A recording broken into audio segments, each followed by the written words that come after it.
ምንጊዜም ሚዲያ የዕለቱ ጉዳይ ከመጽሐፍት ገበታ ከአድማጮች መድረክ መስታወት የቅዳሜ ወጎችና የተወልደ እንግዳ መደበኛ ዝግጅቶቻችን ናቸው። 703 475 6309 ስልካችን ምንጊዜም media@gmail.com የኢሜል አድራሻችን ነው። ሰብስክራይብ በማድረግ ቤተሰብ ይሁኑ። ምንጊዜም ኢትዮጵያ። ሰላም ጤና ይስጥልኝ የምንጊዜም ሚዲያ ቤተሰቦች።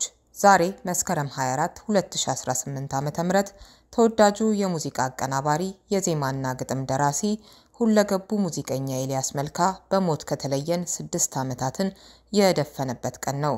ይህንን በማስመልከት ኤልያስ ያረፈ ሰሞን በሰሜን አሜሪካ ቨርጂኒያ የሙያ አጋሮቹና ወዳጆቹ ያዘጋጁለት የመታሰቢያ ፕሮግራም ላይ ከተደረጉ ንግግሮች ውስጥ ለማስታወሻ እንጋብዛችኋለን።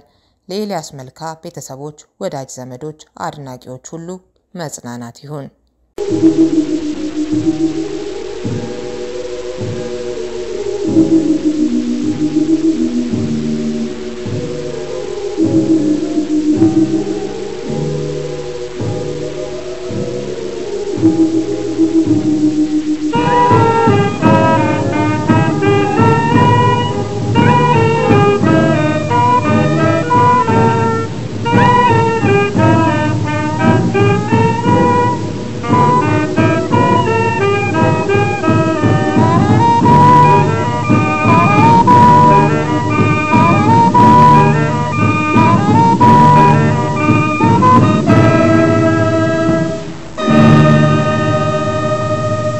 እግዚአብሔር ሁላችንንም ያጽናና። በቤተሰቡ ስም ስለመጣችሁ እናመሰግናለን። እንግዲህ በቀዳሚነት መናመራው የባለሙያውን ህይወት ታሪክ በጽሁፍ ወደሚቀርብበት ዝግጅት ይሆናል። ኤልያስ በርካታ ወዳጅና አፍቃሪ ያለው ከባለሙያዎቹ እኩል ማለት ነው። ስለዚህ ይህን የህይወት ታሪኩን የምታቀርብልን አድናቂው ወዳጁ ግረ መንገዷን ስለ ኤልያስ ያላትን ስሜት ትገልጻለች። ጋዜጠኛና መምህር ሪዮት አለሙ ትሆናለች። መድረኩን ለሷ አለቃለሁ። አመሰግናለሁ።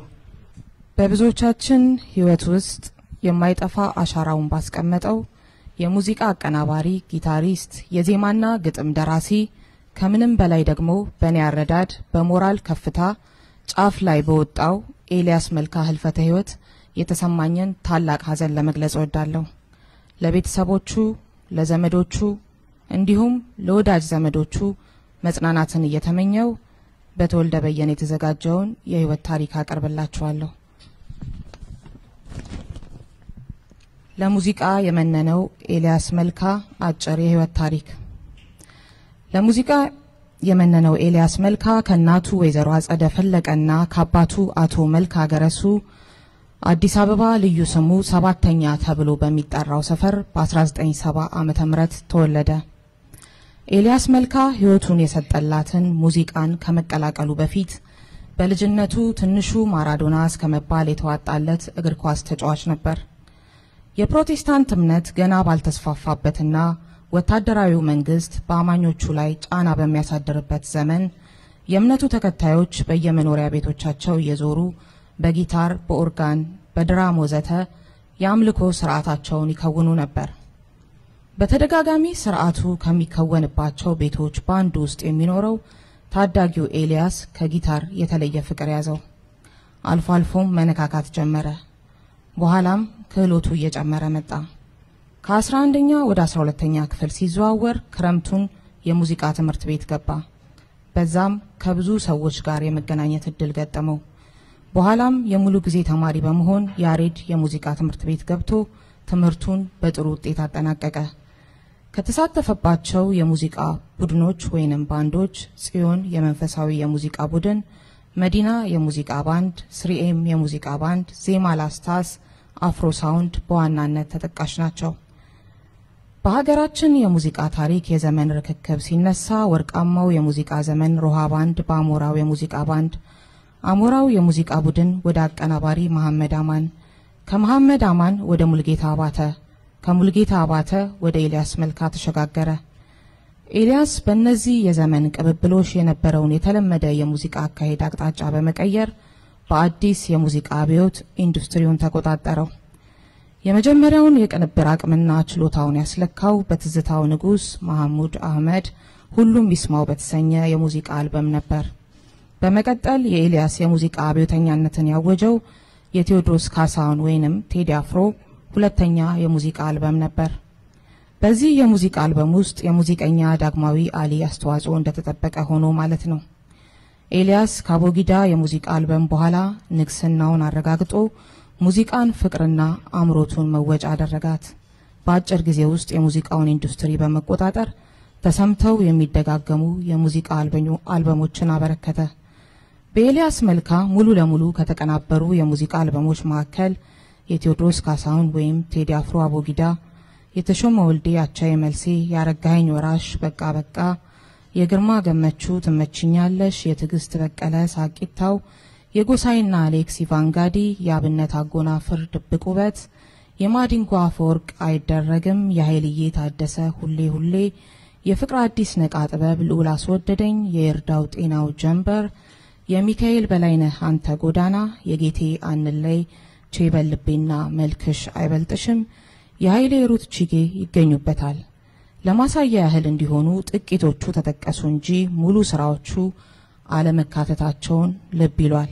ኤልያስ መልካ ከውጤታማ የሙዚቃ ቅንብሮች ጎን ለጎን ባለተሰጥኦችን በሙያ ገርቶና አርቆ የራሱን ጀግኖች ያወጣ ምርጥ ባለሙያ ነው። ከነዚህ መካከል ዘሪቱ ከበደ፣ ኢዮብ መኮንን፣ ሚካያ በኃይሉ የውጣታማነቱ ማሳያ ናቸው። ኤልያስ ለሀገር በተዜሙና በተለያዩ ማህበራዊ ጉዳዮች ላይ በተሰሩ የህብረት ዜማዎችም ላይ ጉልህ ስፍራ ነበረው። ከነዚህ መካከል በጸረ ኤድስ ዘመቻ ከተዜሙ ማለባበስ ይቅር፣ መላ መላ፣ ኑር ባታምንም፣ ከትራፊክ አደጋ ደህንነት ጋር በተያያዘ አሽከርከር ረጋ ብለ፣ ከአፍሪካ ህብረት ጋር በተያያዘ አዲስ አስተሳሰብ የኤልያስ ድንቅ ተሰጥኦ ያረፈባቸው የህብረት መዝሙሮች ናቸው። ኤልያስ በግጥም ስራዎቹ ፍልስፍናን፣ ተስፋን፣ ቅንነትን ትኩረት ያደረጉ ሐሳቦችን ያንጸባርቃል። ኤልያስ ለዘመናት የኪነ ጥበብና የኪነ ጥበብ ባለሙያዎች እድገት ማነቆ ሆኖ የኖረውን የፈጠራ መብት ጥያቄ ለመፍታት ትግል ሲያደርግ እንደነበር ይታወቃል። ለችግሩ በመፍትሄነት አውታር የተሰኘ በሀገራችን የመጀመሪያ የሆነ የሙዚቃ ግዢ መተግበሪያን ኦን ካደረጉት ባለሙያዎች ውስጥም አንዱ ነበር።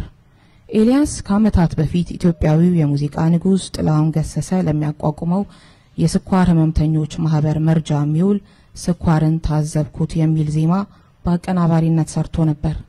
ይህ በሽታ ዛሬ ኤልያስን እንድናጣው ምክንያት ሆነ።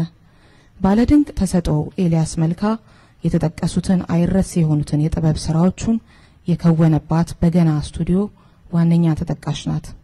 ኤልያስ 19 ዓመት በቆየበት የሙዚቃ ህይወቱ 40 የሙዚቃ አልበሞችን አበርክቶ በተወለደ በ42 ዓመቱ መስከረም 23 2012 ከሌሊቱ 9 ሰዓት ይችን ዓለም ተሰናብቷል። የቀብር ስነ ስርዓቱ መስከረም 26 2012 ከቀኑ በ9 ሰዓት በቅዱስ ጴጥሮስ ወጳውሎስ ቤተክርስቲያን ተፈጽሟል። ኤልያስ ትዳሩም ሆነ ልጁ ሙዚቃ ነበረች። ፈጣሪ ነፍሱን ከደጋጎቹ ጎን ያኑርልን። እናመሰግናለን። በድጋሚ ነፍስ ይማር እንላለን። ኤልያስ መልካ በሰራቸው ውብና የረሴ ስራዎች ትውልድ በኩራት ስማቸውን ከሚያነሳቸው የጥበብ አርበኞች አንዱ ነው።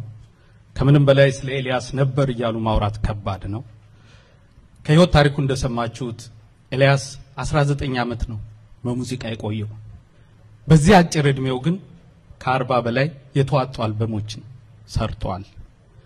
ኤልያስ በ42 ዓመቱ ከዚህ ምድር ሲሰናበት በስራው ግን 40 አልበሞችን ለአድማጭ ለወዳጆቹ አስቀምጧልና ጊዜውንም ጥበቡንም ዕውቀቱንም በአግባቡ እንደተጠቀመ ስራዎቹ ምስክር ይሆናሉ ብዬ አስባለሁ።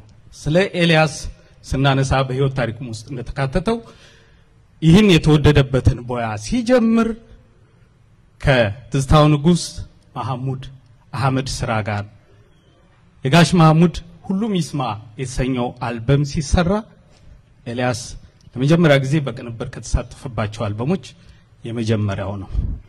ይሄ ሂደት ምን ይመስላል? ኤልያስ በሙያውም በስብዕናውም ምን እንዴት ይገለጻል የሚለውን ቅድሚያውን ለትዝታው ንጉስ መሐሙድ አህመድ በመስጠት ምስክርነቱን እንዲያጋራን እጋብዛለሁ። አመሰግናለሁ። የወንድማችን ወይም ደግሞ የልጄ ወይም ወንድሜ ብለው ልጄ ብለው ለኔ አይከብደኝም። ልጄ ነበረ።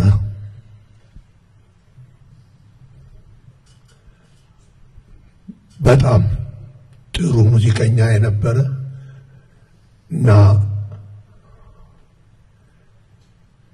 እንዴት ሊሆን እንደቻለ አይኔ ያየ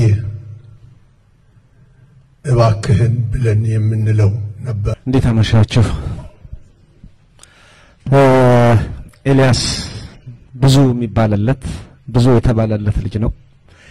ኤልያስ ለኢትዮጵያ የሙዚቃ ጥበብ ተፈጥሮ ለኢትዮጵያ የሙዚቃ በሙዚቃ ጥበብ ውስጥ ራሱን ለሙዚቃ ሰጥቶ አልፏል።